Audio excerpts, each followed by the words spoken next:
الان اندازه میگیره ماشینو بعد ببرش پایین.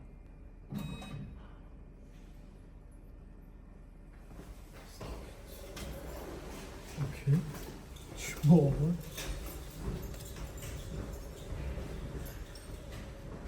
ای بابا حالا میری پایین؟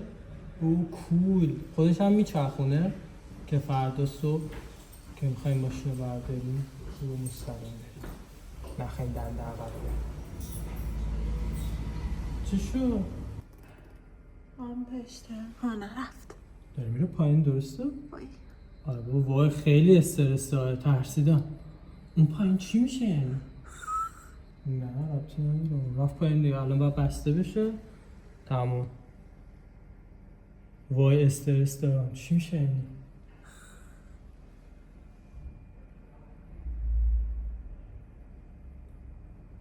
اوکی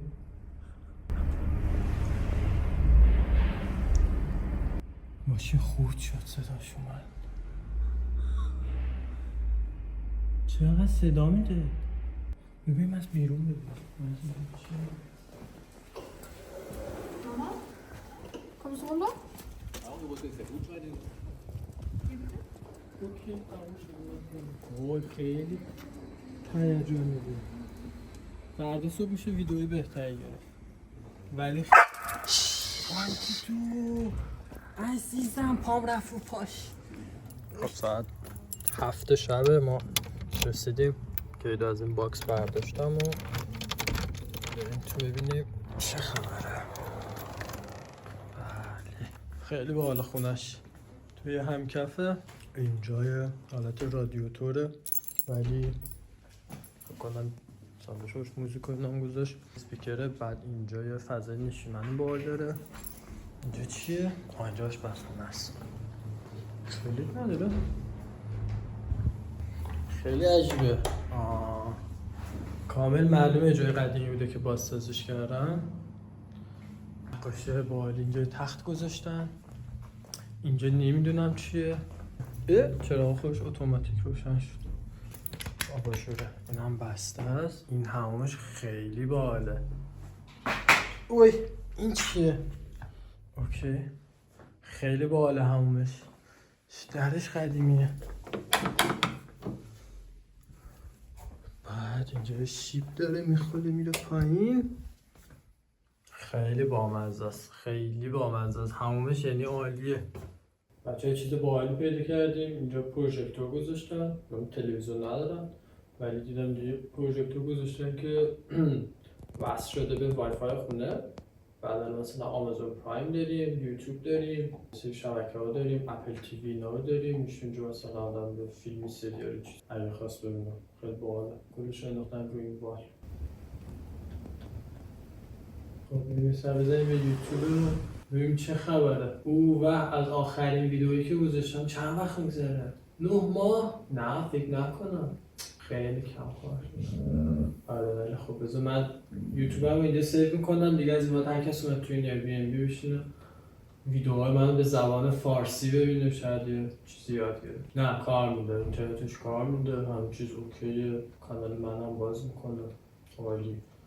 میتونید شما سابسکرایب بکنید اگه نکردین. لایک کنید هم که یادتون نره اگه دوست داشتید.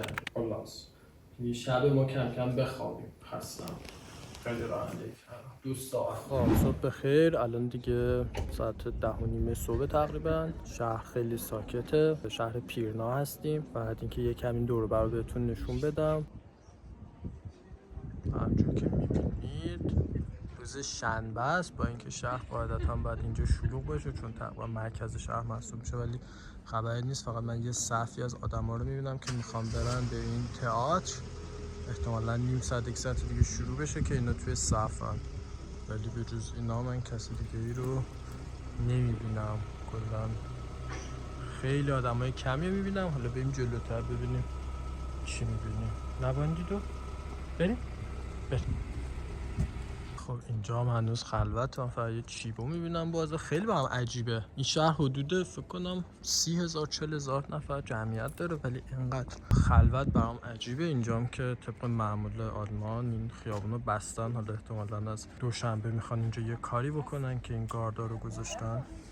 مغازه خیلی باحال پیدا کردیم اینجا که الکل میفروشن، ویسکی و فکر کنم آبجو هم بدن، نمیدونم ولی خیلی چیز جالبیه. شما نمیریم چون سگ داریم، بهش میخوره که خیلی متاع خوبی داشته باشه، ولی فکر میکنم بتونی خودت هم اینجا مثلا بیا یه سری ترکیبایی رو با هم دیگه، این مزه‌های مختلف رو با هم ترکیب بکنی، اون چیزی که میخوای خودت در بیاری. یه همچین کانسپتی هم داره.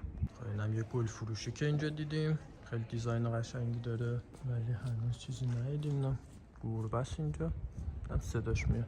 خب فقط بگم که ما اصلا نمیخوایم تو این شهر بمونیم، فقط اومدیم اینجا که شب و اینجا بمونیم، یعنی دیشب و امشب و اینجا میمونیم. کلا پلن اینه که ما بریم به یه جنگلی که نزدیک اینجاست، تقریبا لب مرز با چک، اسمش هست سکسیشس شوایتس. جنگل خیلی بزرگیه، خیلی توریستیه و اینا. منتها خب اونجا مثلا یا باید با کاروان بری شب اونجا بمونی که خب ما هم دیدیم سرده و اینا، کاروان هم که نداریم، یا کلبه بگیری بازم دیدیم سرده نمیصرفه. واسه همین این شهر حالا بهش تقریبا نزدیک بود، اینجا دیدیم ایر بی ام بی بهتریه اینجا دیگه، اینجا میمونیم. شهر کوچیک بامزه‌ایه، ببینیم حالا یه تایی میخوریم ولی مثلا یه ساعت دیگه میریم اون. ما الان این بافته رو خوشم اومده، مغازه بسته است با اینکه نوشته که از ساعت 10 صبح تا 2 ظهر بازه. امروز که حالا شنبه است ولی بسته است. خیلی عجیبه برام چجوری این امرار معاش میکنن. کلا شهر خسته ایه.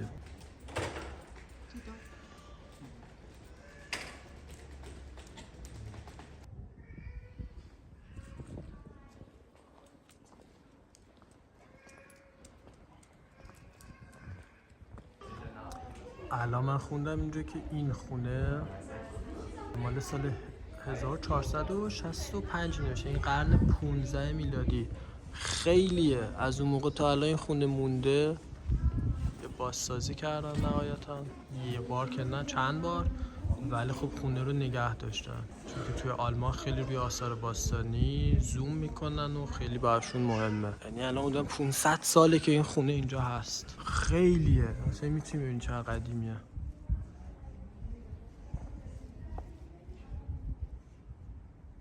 این ساختمون هم که میبینید حصار داره. این در اصل یه زندانی بوده توی بین سال 1933 تا 1945 باشه باند دو میامد. بعد نادره چیز میکنه میگه بریم زودتر.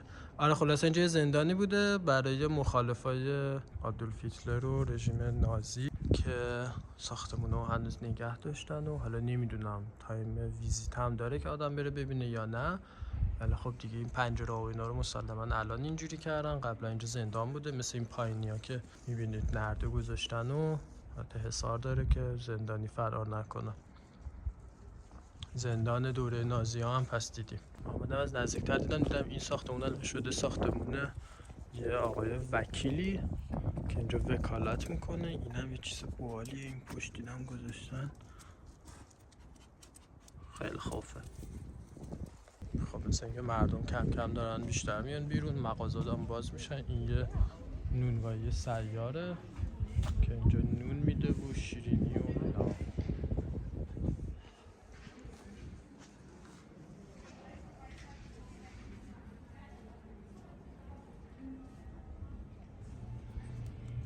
خب ما اومدیم که ماشین رو برداریم، گفتم فقط کارت وارد بکن ماشین خودش میاد بالا.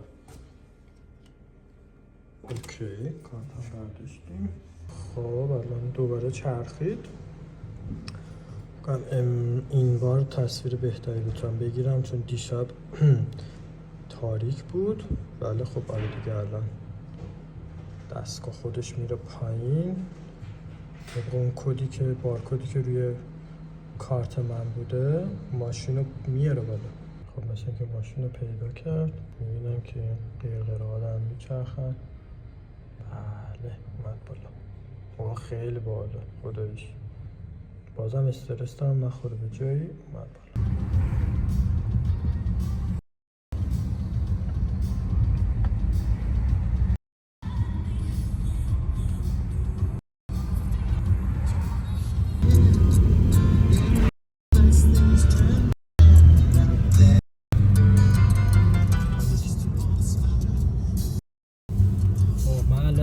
فیلمی که قد کردم که اصلا چرا قرمز رو رد کردم. بعد جالب بود برام، دیدم که تقدم با منه، یعنی تابلوشو دیدم. بعد دیدم که یه ماشین از اون خیابون اومد، یه ماشینم از این خیابون اومد.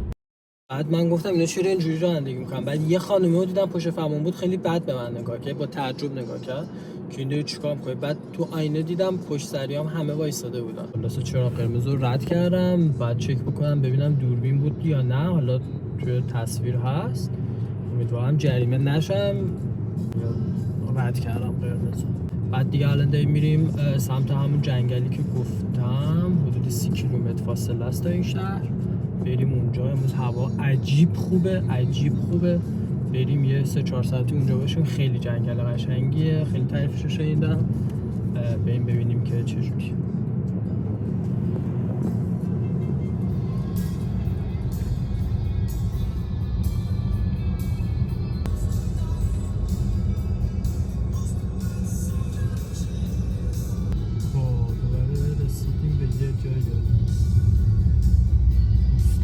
سریع باید سرعت رو کم بکنیم. الان 50، شاید جلوتر بشه 30 دوباره. معمولا هم اینجور جاها دوربین میذارن، رعایت نکنی سریع جریمه میشی.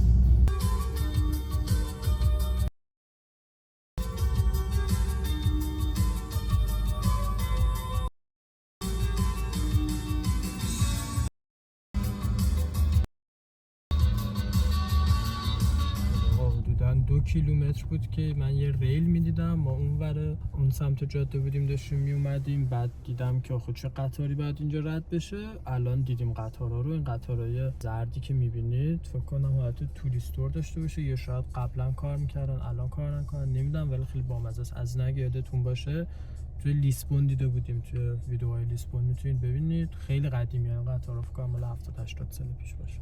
من دیگه دور بزنم برگردیم به سمت جنگل.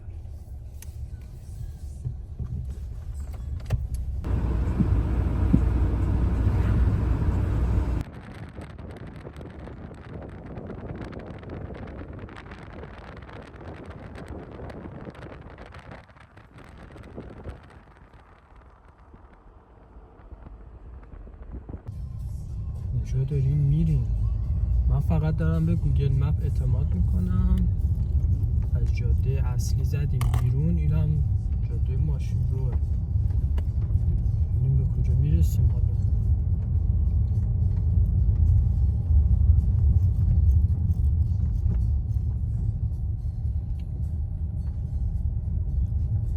آقا ما فهمیدیم که کاملا اشتباه رفتیم توی این جاده.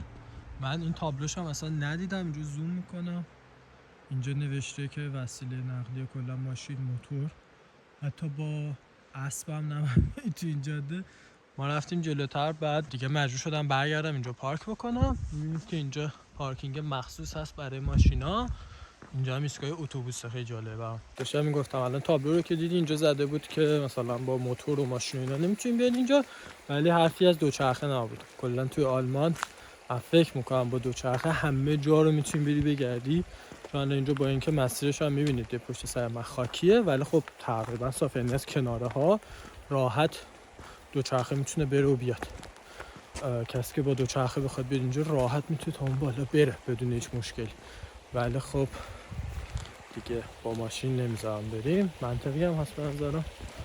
ما اشتباه کردیم که اینجا با ماشین اومدیم. واسه خودم هم خیلی عجیب بود که اینجا آدم تو این جاده داخل بتونه با ماشین، ولی مپ ماشین ما رو اشتباهی آورد تا اینجا. حالا دیگه خلاصه اینجا رو یا باید پیاده رفت یا با دوچرخه. آقا یه چیزی دیدم خیلی جالبه.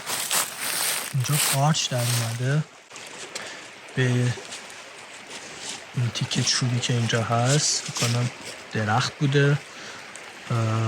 آره به نظر میاد که خیلی سالم هست که اینجا افتاده. و خیلی جالبه اینجا قارچ در اومده. این هم رودخونه و این هم باندیده که داره کشف میکنه اینجا. بازم باید هنوز بند بهش باشه. اینجا قارچ دیگه هنوز باید با بند ببریمش این ور اون ور. خیلی عجیبه برام چرا اینجا جنگلیم دیگه واقعا. اینجا چرا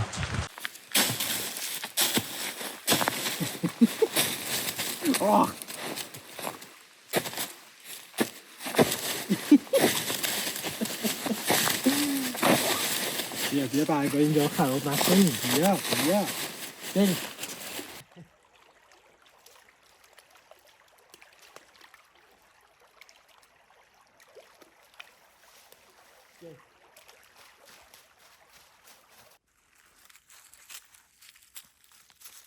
برای من خیلی جالبه که اینجا درختایی میبینم که قطع شدن مثل این یا اون بالاییه.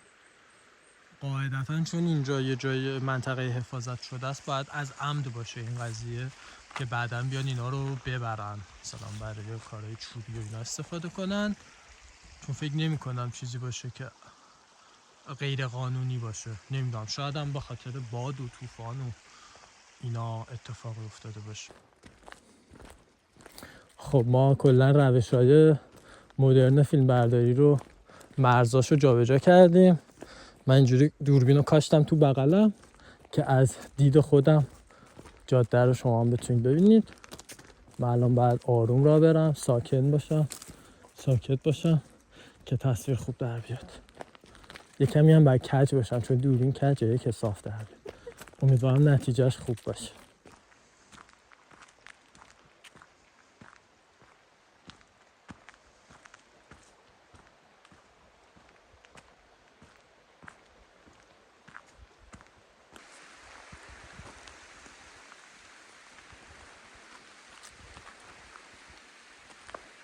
تنه‌های چوبی که پشت سر من میبینید و من دیدم که فسفوری رنگ مارکشون کردن. اینا رو که من الان تو هم 100% بگم که خود مثلا این سازمان محیط زیست این منطقه که حالا میشه ایالت ساکسن، اونا خودشون اینا رو قطع میکنن. باز این سمت هم هست، بعد اینا رو احتمالا خورد میان تیکه تیکه میکنن، یواش یواش اینا رو میبرن. آره یعنی چیزی نیست که غیر قانونی باشه.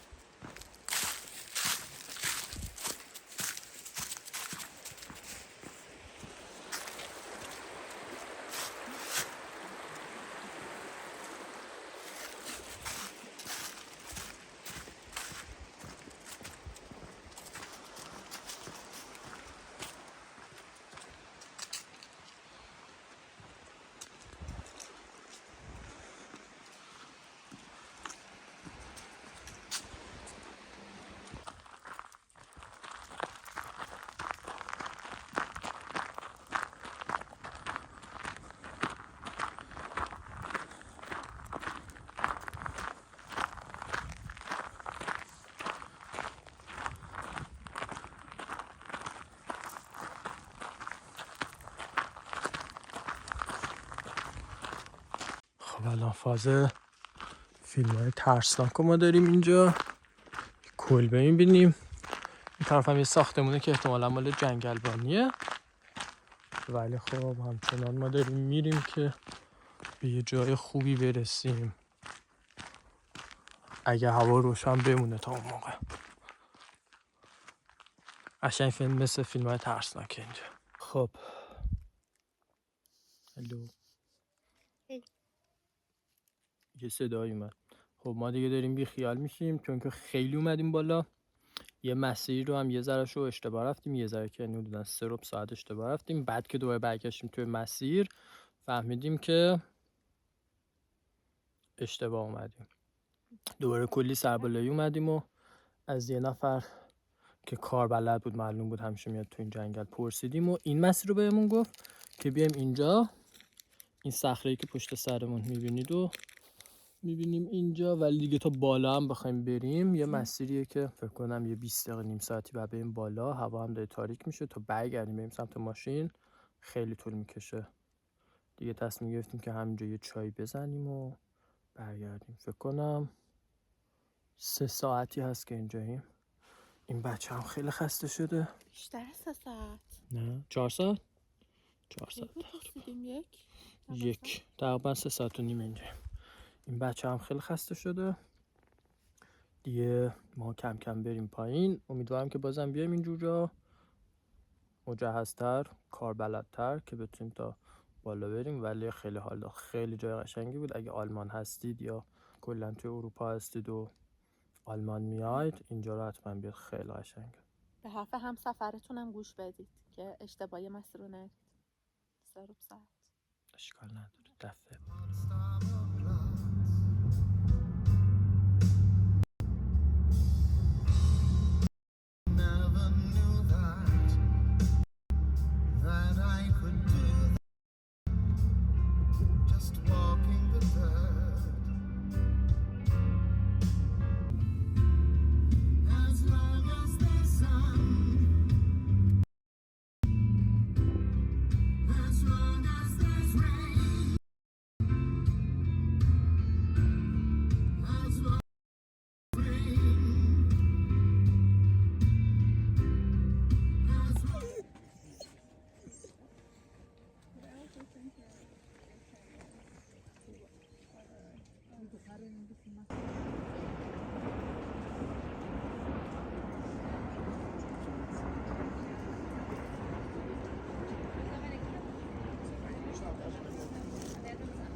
خب ما اومدیم بالاخره اونجایی که می‌خواستیم رو پیدا کردیم. کلی مقدار جلوتره. فهمیدیم که کلاً یه مسیر دیگه‌ای رو بعد می‌اومدیم. ما دیروز دیگه می‌خواستیم ویدیو رو کامل کات بکنیم. بعد فهمیدیم که ما رفته بودیم توی دل جنگل. کلاً اینجایی که خیلی توریستیه و این پلی که میان همه می‌بینن با اون صخره‌های قشنگ پشتش که اینجایی مقدار مه و احتمالاً نمی‌تونید خوب ببینید توی تصویر.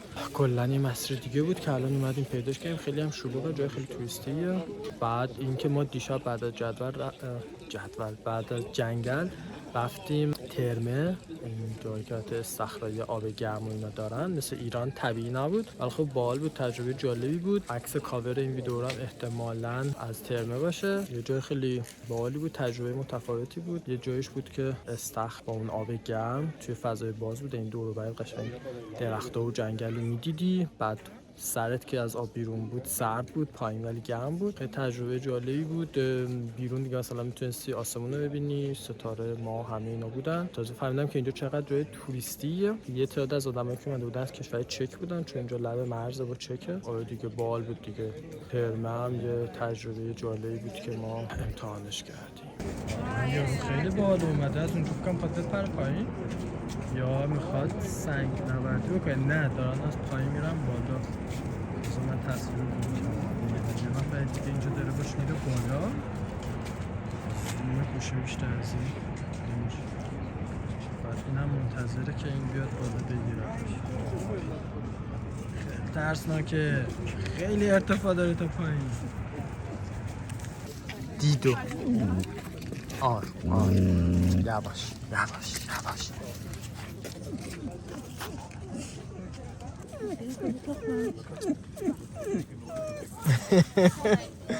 چند تا سگ اینجا به بعضیشون قررش میکنه و بعضیشون میخواد بازی کنه.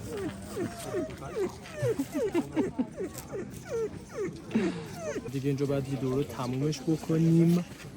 خیلی خوب شد که اومدیم اینجا که این سفر 2 روزمون هم تکمیل بشه، وگرنه که اگه فقط میرفتیم توی جنگل